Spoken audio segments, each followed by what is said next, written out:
Hello everyone, ಏನಿದು ಕತ್ಲಲ್ಲಿ video ಮಾಡ್ತಿದ್ದೀನಿ ಅಂತ ಅಂದ್ಕೊಂಡ್ರಾ? 2025ಕ್ಕೆ ನಮ್ಮ ಮೊದಲ ಪ್ರಯಾಣ ರಾಯರ ದೇವಸ್ಥಾನಕ್ಕೆ, ಹೌದು ಮಂತ್ರಾಲಯಕ್ಕೆ ಹೊರಟಿದ್ದೀವಿ. ತುಂಬಾ ಖುಷಿ ಆಗ್ತಿದೆ ನನಗೆ.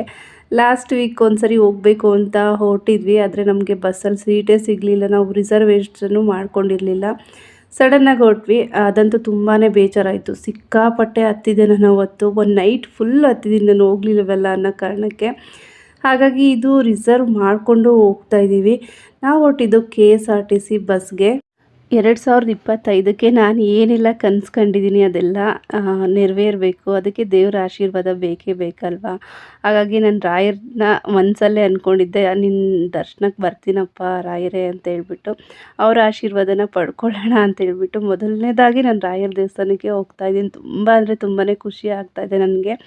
ಹೌದು, 2024ನೇ ಇಸ್ವಿವರೆಗೂ ನಾನು ಏನು ಅಂದ್ಕೊಂಡ್ರೂ ನನಗೆ ನೆರವೇರ್ತಾ ಇರಲಿಲ್ಲ. ಅಟ್ಲೀಸ್ಟ್ ಈ ವರ್ಷದಿಂದ ಆದ್ರೂ ನನಗೆ ಹೊಸ ಲೈಫ್, ಅಂದರೆ ನಾನು ಏನೆಲ್ಲ ಜೀವನದಲ್ಲಿ ಅಂದ್ಕೊಂಡಿದ್ದೀನಿ ಅದೆಲ್ಲ ಸಾಧನೆ ಮಾಡೋದಕ್ಕಾಗಲಿ, ಆ ರಾಯರ ಆಶೀರ್ವಾದ ನನ್ನ ಮೇಲಿರಲಿ ಅಂತ ನಾನು ಕೇಳಿಕೊಂಡು ಹೊರಟಿದ್ದೀನಿ.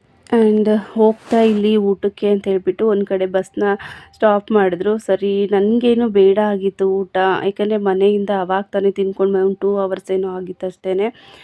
ಮಕ್ಕಳು ನನಗೆ ಊಟ ಬೇಕು ಅಂದಿದ್ದ ಕಾರಣ ಹಸ್ಬೆಂಡು ಮತ್ತು ಮಕ್ಕಳು ಹೋಗಿದ್ದಾರೆ ಹೋಟೆಲ್ಗೆ. ಏನು ತೊಗೊಂಡು ಬರ್ತಾರೆ ಅಂತ ಗೊತ್ತಿಲ್ಲ. ತುಂಬ ಹೊತ್ತಾಯ್ತಲ್ಲ ಅಂತೇಳ್ಬಿಟ್ಟು ಬಂದರೆ, ಇನ್ನೂ ಆರ್ಡ್ರ್ ಮಾಡೋಗಿದ್ರು. ತುಂಬ ಲೇಟ್ ಆಗುತ್ತೆ ಕೊಡೋಕ್ಕೆ ಅಂತ ಹೇಳಿದ್ರು. ಸರಿ, ಅಲ್ಲೇ ಕೂತ್ಕೊಂಡು ಟೈಮ್ ಪಾಸ್ ಮಾಡ್ಕೊಂಡಿದ್ವಿ. ಹಾಗೆ ಸಿಕ್ಕಾಪಟ್ಟೆ ಅಂದರೆ ಚಳಿ ಇತ್ತು. ನಾನು ಎಕ್ಸ್ಪೆಕ್ಟ್ ಮಾಡಿರಲಿಲ್ಲ. ಅಟ್ಲೀಸ್ಟ್ ಆ ಕಡೆ ಹೋಗ್ತಾ ಹೋಗ್ತಾ ಆದರೂ ಸ್ವಲ್ಪ ಬಿಸಿ ಇರುತ್ತೆ, ಅಷ್ಟು ಚಳಿ ಇರಲ್ಲ ಅಂತ ಅಂದ್ಕೊಂಡಿದ್ದೆ. ಬಟ್ ತುಂಬ ಅಂದರೆ ತುಂಬಾ ಚಳಿ ಇತ್ತು. ನಾವಿಲ್ಲಿ ತೊಗೊಂಡಿದ್ದು ಗೋಬಿ ಫ್ರೈಡ್ ರೈಸ್ ಮತ್ತು ವೆಜ್ ಫ್ರೈಡ್ ರೈಸ್ನ ತೊಗೊಂಡಿದ್ವಿ. ಎರಡು ಟೇಸ್ಟ್ ಮಾಡೋಣ ಅಂತ. ಪ್ರೈಸ್ ಬಂದು ಕಾಸ್ಟ್ಲಿನೇ ಅಂತ ಅನ್ನಿಸ್ತು. ಕ್ವಾಂಟಿಟಿನೂ ಅದೇ ರೀತಿಯೇ ಕೊಟ್ಟಿದ್ದರು. ತುಂಬಾ ಜಾಸ್ತಿ ಇತ್ತು ಕ್ವಾಂಟಿಟಿ ನಮಗಿದು. ಹಾಗೆ ಎಲ್ಲ ಕಡೆಯೂ ಫ್ರೈಡ್ ರೈಸ್ ಜೊತೆ ಸಾಸ್ನ ಕೊಡ್ತಾರೆ. ಇಲ್ಲಿ ಡಿಫ್ರೆಂಟಾಗಿ ಸಾಂಬಾರು ಮತ್ತು ರಾಯ್ತನ ಕೊಟ್ಟಿದ್ದರು. ರಾಯ್ತ ಜೊತೆ ಏನು ಅಷ್ಟೊಂದು ಟೇಸ್ಟ್ ಅಂತ ಅನಿಸ್ಲಿಲ್ಲ.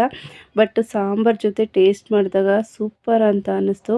ನಾವು ಕೊಟ್ಟಿರೋ ಪ್ರೈಸ್ಗೆ ತುಂಬಾ ಟೇಸ್ಟ್ ಚೆನ್ನಾಗಿತ್ತು, ವರ್ತ್ ಅಂತ ಅನ್ನಿಸ್ತು, ಸೂಪರಾಗಿತ್ತು.